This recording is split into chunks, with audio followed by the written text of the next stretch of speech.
Hello friends, good morning everyone. And I am sure मेरी आवाज़ आप लोगों तक क्लियर आ रही होगी, ऑडिबल हूँ मैं। और स्क्रीन भी अच्छे से आ रही होगी, क्लियर आ रही होगी विजिबिलिटी। हम लोगों ने अभी सीआरपीसी का 10 क्वेश्चन शो सीरीज जो है अभी लॉन्च कर दिया है, और उस हम लोग उसमें से 10 क्वेश्चन एवरी डे डिस्कस करते हुए चल रहे हैं।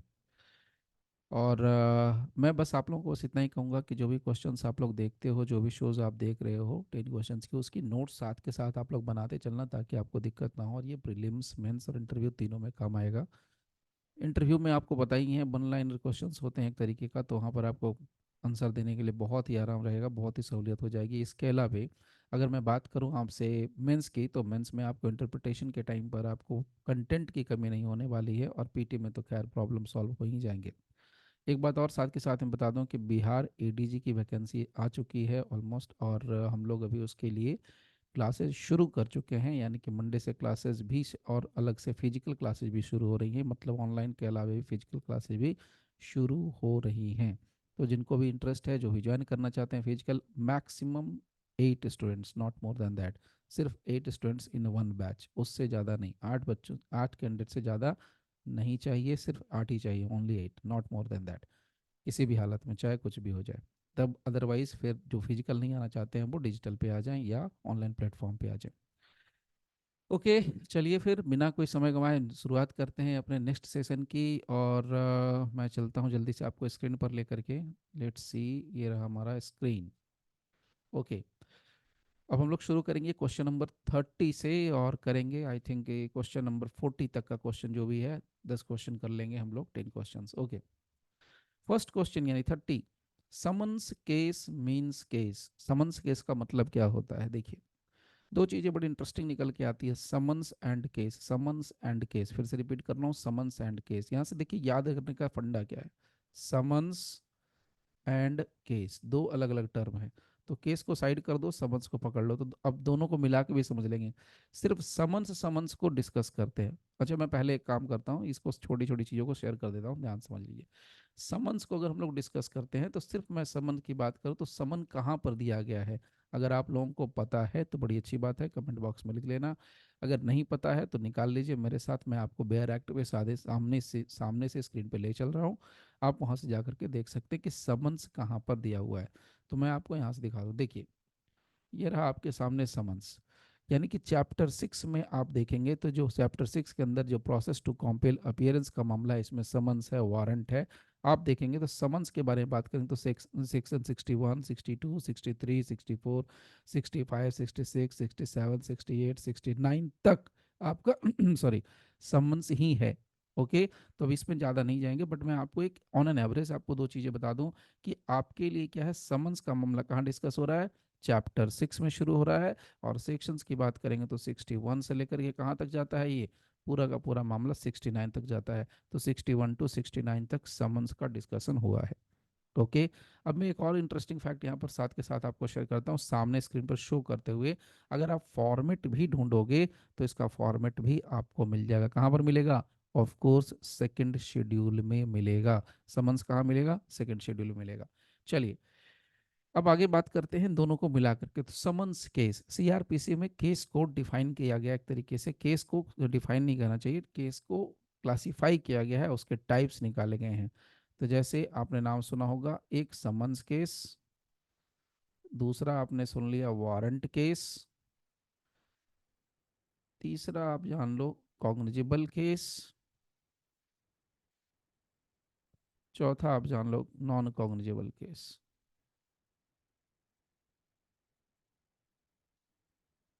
ये हो गया।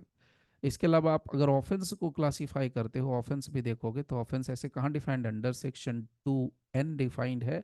और ऑफेंस की अगर आप बात करोगे, 2N होगा। ऑफेंस की अगर बात करोगे तो यहाँ पर ऑफेंस की बात करते हैं तो bailable offence, non bailable offence, cognizable offence, non cognizable offence. Offence और यहाँ केस भी है, ऑफेंस भी है। और एक चीज और यहाँ पर शेयर कर दूं, जो कि आप लोग एज यूजुअल जानते हो, उसमें क्या है, summons case, warrant case defined है। तो 2W के अंदर समन्स केस है, 2X के अंदर वारंट केस है। कॉग्निजेबल ऑफेंस और कॉग्निजेबल केस कहाँ मिलेगा? सेक्शन 2 में मिलेगा। कहाँ पर? 2ABCD कहाँ मिलेगा?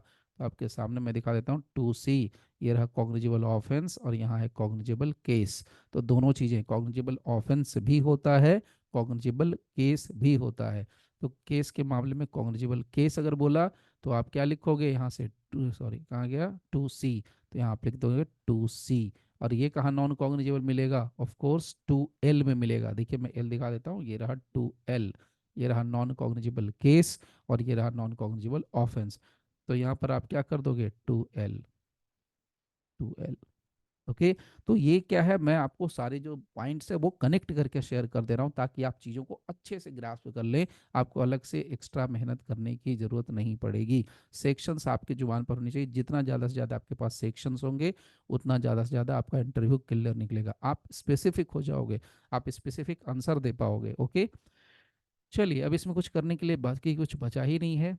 समन्स केस का मतलब क्या होता है, तो relating to an offence and not being a warrant case. Okay, relating to an offence, देखिए relating to an offence and not being a warrant case, of course relating to an offense punishable with 7 years, no, where summons are issued, no, some none of the above। तो यहाँ पर summons case का मतलब जो है 2W के अंदर दिया गया है, और 2W कहता है कि case relating to an offence not being a warrant case. By the way warrant case क्या होता है, तो वारंट केस आपको पता ही है 2X में है। चलिए आगे बढ़ते हैं। नाउ नॉन कॉग्निजेबल ऑफेंस पूछ रहा है, नॉन कॉग्निजेबल ऑफेंस अभी जस्ट बताया था, non cognizable offence, non cognizable offence कहाँ मिलेगा, 2L में मिलेगा, अभी जस्ट दिखाया आप लोगों को 2L, non cognizable offence. So non cognizable offence means a police officer has no authority to arrest without warrant. Police officer को कोई अथॉरिटी नहीं होती है to arrest without warrant, obvious, पहला ऑप्शन। दूसरा option, a police officer has authority to arrest without warrant. तीसरा option, a police officer may arrest but inform the higher authority afterwards. तो इसमें आपको पता है नॉन कॉग्निजेबल ऑफेंस के मामले में विदाउट वारंट पुलिस को पावर नहीं है अरेस्ट करने का। सीधी सी बात क्या है, without power, without warrant arrest नहीं कर सकती है, ये बात क्लियर है। ओके, और यहाँ पर देखिए कनेक्टेड फैक्ट्स में बिल्कुल लिखा गया है 2L, और यहाँ पर लिखा भी गया है नॉन कॉग्निजेबल ऑफेंस क्या होता है। Offence as under CRPC cognizable हो सकता है, नॉन कॉग्निजेबल हो सकता है, बेलेबल हो सकता है, नॉन बेलेबल भी हो सकता है। Next question, question number 32। अच्छा, मैं एक चीज़ आपको साथ के साथ यहाँ पर एक और शेयर करता चलूँ कि अगर आपको इसके डिटेल्ड वर्जन चाहिए, आप डिटेल में जानना चाहते हैं कि क्या हो सकता है section 2A 2B 2C 2D, तो इसके लिए पूरी वीडियोज पढ़ी है, और एक दो नहीं 373 वीडियोज CRPC की पढ़ी हैं। आई एम श्योर इतनी वीडियोज देखने के बाद आपको CRPC पर फुल कमांड होगा, और CRPC पर अगर कमांड है, CPC पर कमांड है, तो आप कुछ भी कर सकते हैं। ये मतलब इसेंशियल इंग्रेडिएंट्स हैं। बाकी सब्जेक्ट्स अपनी जगह ओके हैं, बट आपको पता है कि सबसे ज़्यादा कोर्ट्स के प्रोसीजर में, इवन आफ्टर बिकमिंग ए जज, even after qualifying your judicial examination, आपको सबसे ज़्यादा जिसके साथ रूबरू डे टू डे होना पड़ेगा वो है आपका CPC। IPC में तो एक बार आपने ऑफेंस देख लिया, ठीक है, वो ऑफेंस को साबित करने के लिए जो प्रोसीजर फॉलो होगा वो क्या है, CPC, सॉरी CPC के अलावा CRPC। ओके, चलिए अब आते हैं, बढ़ते हैं नेक्स्ट सेशन की तरफ, और उसमें आपको जो है वीडियोस कहाँ मिलेंगी, ऐप के ऊपर मिलेंगी। ऐप का लिंक कहाँ मिलेगा, डिस्क्रिप्शन पर मिलेगा। Okay, let's see, which of the following statements is or are true? Inquiry means every inquiry including a trial conducted under the code of criminal procedure by a magistrate or court. So inquiry means every inquiry including a trial कर रहा है, तो भैया ये तो गलत है। यहाँ पर कह रहा है ट्रू हमें ढूंढना, हमें सही ढूंढना, ये गलत है, इंक्लूडिंग अ ट्रायल तो कभी होगा ही नहीं। दूसरा, inquiry means every inquiry other than a trial conducted under the Code of criminal Procedure by a magistrate और ए कोर्ट, ये तो सही फिलहाल लग रहा है, फिर भी हमें सी देखना है। तीसरा ऑप्शन है क्या, investigation includes all the proceedings under the Code of criminal procedure for the collection of evidence conducted by magistrate. तो याद रखिए यहाँ इन्वेस्टिगेशन बोल रहा है और कह रहा है कि कंडक्टेड बाय मजिस्ट्रेट, तो ये तो सरासर गलत है। यहाँ पर बाकी कुछ बचा नहीं, ऑल ऑफ दीज कर रहा है, तो सही आंसर क्या होगा, ट्रू क्या होगा, बी ऑप्शन होगा। और ये आपको पता होना चाहिए कि यहाँ इंक्वायरी की बात हो रही है, तो इंक्वायरी कहाँ मिलता है, इंक्वायरी मिलेगा 2G में। इंक्वायरी का मतलब होता है हर एक inquiry other than a trial. एक और चीज़ मैं साथ के साथ आपको कनेक्ट करता चलूँ कि ट्रायल की बात कर लें तो ट्रायल को डिफाइंड नहीं किया गया है, it is not defined in CRPC। Okay, coming to the next point. देखिए यहाँ पर इंक्वायरी का detailed version. Inquiry under CRPC includes events and incidents relating to that offence, it also includes the people related to the event. Inquiry CRPC के अंदर क्या होता है, inquiry का मतलब है इवेंट्स और इंसिडेंट्स जो कि किसी अपराध से जुड़े। फिर से रिपीट कर रहा हूँ, इंक्वायरी का मतलब हिंदी में होता है जांच, हिंदी हिंदी हिंदी बता रहा हूँ, हिंदी जांच जांच। इन्वेस्टिगेशन को हिंदी में अनुसंधान या अन्वेषण भी बोलते हैं। अनुसंधान जारी है, पुलिस की आप केस डायरी पढ़ोगे तो हाँ आपको अनुसंधान लिखा रहेगा, इनोवेशन लिखा रहेगा, तो वो जारी है। नाउ यहाँ पर क्या है, इंक्वायरी की हम बात करते हैं। इंक्वायरी हमेशा मजिस्ट्रेट या कोर्ट करती है, यहाँ पर इवेंट्स या इंसिडेंट जो कि किसी अपराध से जुड़े होते हैं। It also includes people related to the event. अब इसमें देखियो इंक्वायरी का मतलब क्या है, इंक्वायरी का मतलब कि जब कोई अपराध हुआ तो उससे जुड़े हुए बार उससे जुड़ी हुई घटनाएं, दैट्स इट, उससे जुड़ी हुई घटनाएं and their knowledge about the incident. अब इंक्वायरी कितने तरह की हो सकती है, judicial inquiry, non judicial, preliminary, local. इसके अलावा inquiry into matter other than offence. Okay, ये सारी इंक्वायरी होती हैं, इतने तरह की इंक्वायरी हो सकती हैं। Okay, coming to the next point, police report.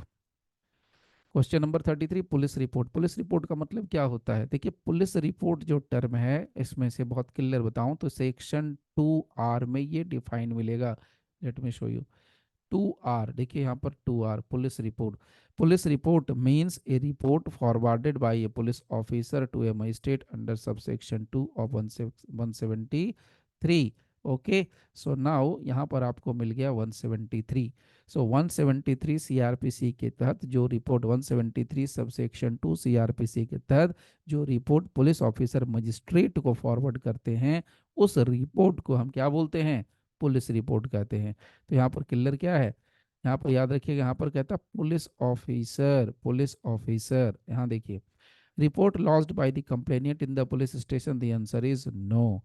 इसके अलावा report sent by officer incharge of the police station, officer incharge of the police station to superior officer, report sent by officer incharge, no. A report forwarded by the police officer to a magistrate under section 173 subsection 2 CRPC, yes. Report entered in a case diary, the answer is no. But अब यहाँ देखिए कुछ points यहाँ पर देखिए already bold किए हुए हैं, तो इसका मतलब क्या है, पुलिस स्टेशन, पुलिस। यहाँ पर सही आंसर क्या होगा, पहले आराम से समझिए, सही आंसर क्या होगा, सही आंसर होगा सी, यहाँ पर ऑप्शन नंबर सी। बट कुछ टर्म्स को साथ के साथ डिस्कस करते चलते हैं, कनेक्टेड टर्म को। पुलिस स्टेशन, पुलिस स्टेशन का डेफिनेशन कहाँ है, 2S में होगा, ये रहा पुलिस स्टेशन। ओके, इसके अलावा यहाँ पर लिख ले सकते हैं 2S। Officer incharge of the police station, तो officer incharge of a police station, तो देखिए officer incharge of police station definition कहाँ है, 2O।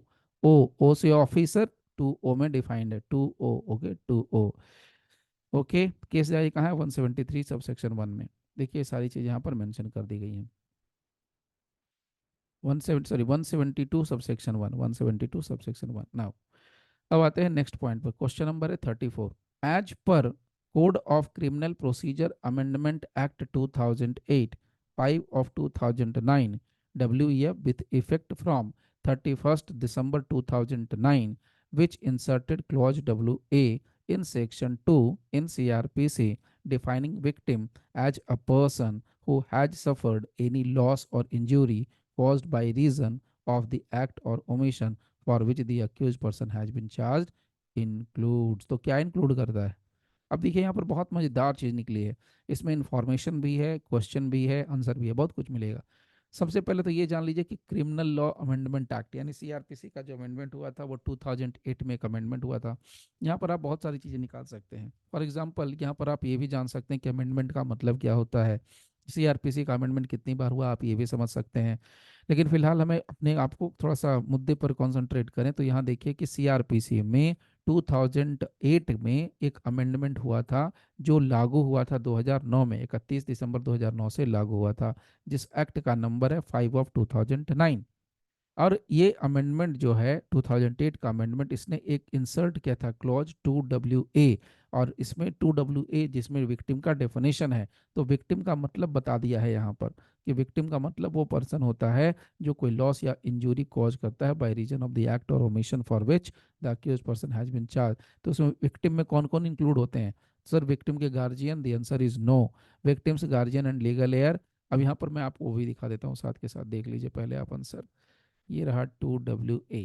यहाँ देखिए, विक्टिम इंक्लूड्स हिज और हर गार्जियन और लीगल एयर, तो गार्जियन और लीगल एयर दोनों इसमें इंक्लूड हो जाएंगे, तो गार्जियन एंड लीगल एयर, हाँ मिल गया ऑप्शन नंबर बी, आंसर हो गया बी।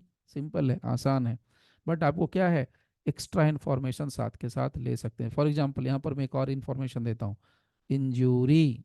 इंजूरी एक टर्म लिखा हुआ है, इंजूरी जो टर्म है ये आईपीसी में डिफाइंड है अंडर सेक्शन 4444 आईपीसी, ये यहाँ पर 44 सेक्शन में डिफाइंड है। ऐसे आपको कनेक्ट करते रहना है, जो चीज़ें मिल जाए उसको कनेक्ट कर दो कहीं भी।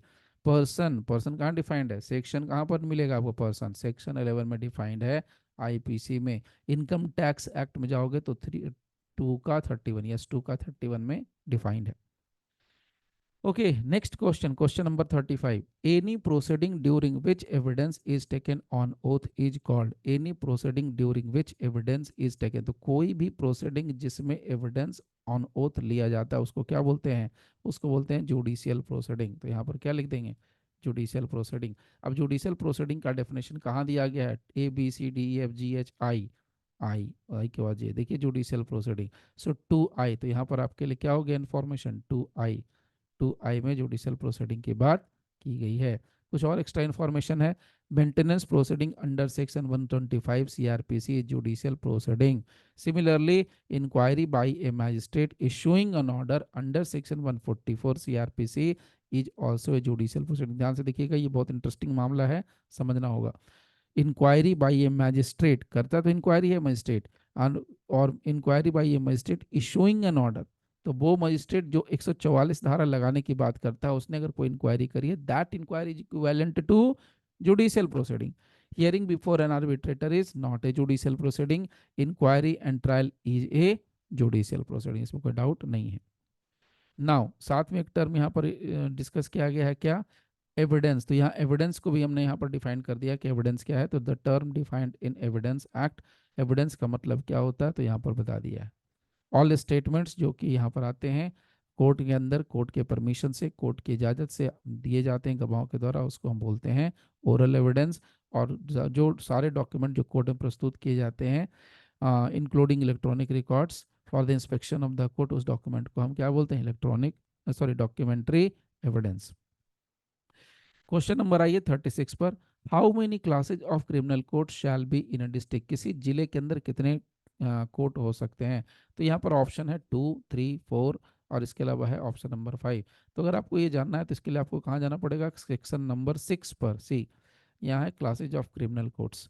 तो क्या लिखा है, besides the high courts and the courts constituted under any law other than this court there shall be in every state, क्या बोल रहा है, in every state, in every state. Question में क्या पूछ रहा है, डिस्ट्रिक्ट, ध्यान देना डिस्ट्रिक्ट, क्या बोल रहा है डिस्ट्रिक्ट, तो हर एक जिले के अंदर कितने क्रिमिनल कोर्ट्स हो सकते हैं, तो 2 होंगे, 3 होंगे, 4 होंगे, 5 होंगे, तो ऑब्वियस सी बात है 4 होते हैं, हर एक डिस्ट्रिक्ट की बात बोल रहा है। देखो डिस्ट्रिक्ट, एक चीज याद रखिएगा, हाई कोर्ट भी अपने आप में क्या है, क्रिमिनल कोर्ट है, लेकिन किसी जिले में हाई कोर्ट नहीं, हर एक जिले में हाई कोर्ट नहीं होता है, हाई कोर्ट एक ही होता है, ठीक है।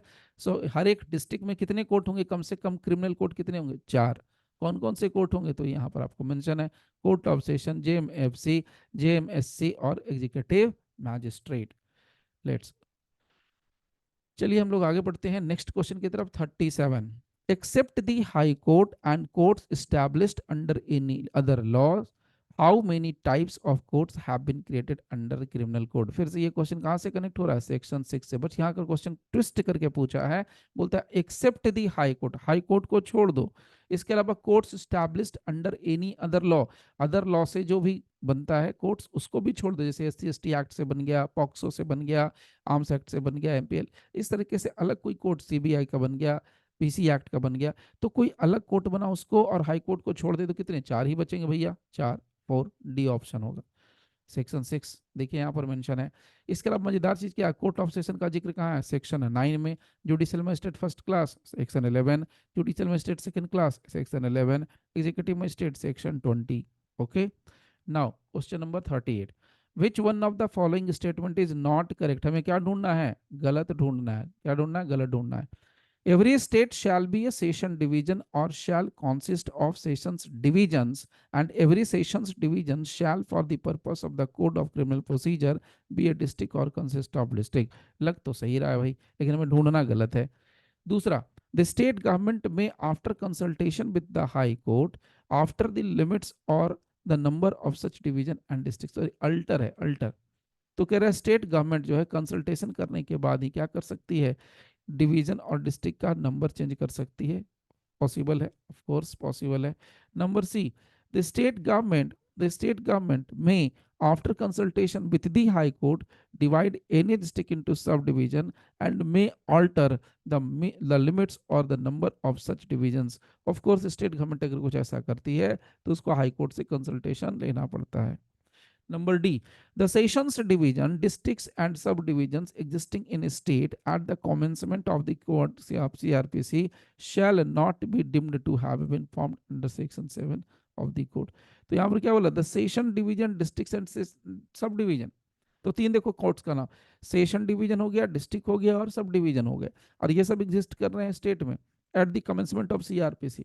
Not be deemed to be have been form, सही बात है, नहीं होंगे। तो यही आपके लिए क्या होगा, आंसर हमारा क्या निकल के आएगा, गलत, ये नहीं होता है। ओके, इसका ऑप्शन का क्या हो जाएगा, डी। अब आते हैं नेक्स्ट, कनेक्टेड। देखिए यहाँ पर मैटर जो है वो सेक्शन 7 से आ रहा है। सेक्शन 7 किसकी बात करता है, टेरिटोरियल डिवीजन की बात करता है।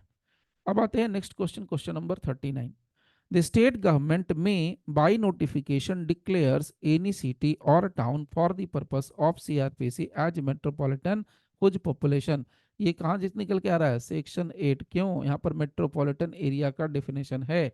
और मेट्रोपॉलिटन एरिया देखिए मैं दिखाता हूँ, मेट्रोपॉलिटन एरिया। अब मजेदार चीज क्या है, यहाँ पर लिया है लेकिन इंटरप्रिटेशन के अलावा डेफिनेशन जो पार्ट है मेट्रोपॉलिटन का 2K में मिलता है, 2K में।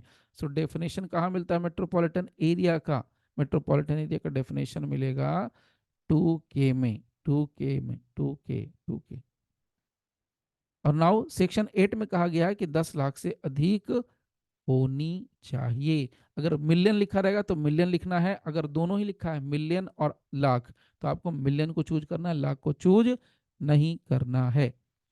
Now the last question, section question number 40 क्या है, 40 का, which section of the criminal procedure provides that the high court could be criminal court। High court criminal court होगा, सेक्शन 6, कुछ करना ही नहीं है इसमें, अभी जस्ट बताया है हाई कोर्ट ही क्रिमिनल कोर्ट होगा। ओके, सेक्शन 6 यहाँ पर मेंशन कर दिया है। ओके, तो ये था आज का पूरा कंप्लीट सेशन सीआरपीसी का, द 10 क्वेश्चन शो आपको, आप सबके लिए। आज के लिए फिलहाल यहीं पर रखते हैं, मिलते हैं नेक्स्ट सेशन में। और जिनको भी एडीजे का कोर्स ज्वाइन करना है, प्रीलिम्स के लिए ज्वाइन करना है, ओपन टू ऑल, आ सकते हैं। बट आरटीए स्टूडेंट्स की जगह मैंने रखी है, फिजिकल के लिए, डिजिटल में तो जितना आना आ जाओ, कोई दिक्कत नहीं है। और ये सारी चीज़ें क्या होंगी, व्हाट्सएप के ऊपर आप मैसेज करके डिटेल जान सकते हो या कॉल कर सकते हो नंबर पर जो मिलेगा, ठीक है। तो आज के लिए, अभी के लिए फिलहाल इतना ही, मिलते हैं नेक्स्ट सेशन में। तब तक के लिए thank you very much for giving your precious time.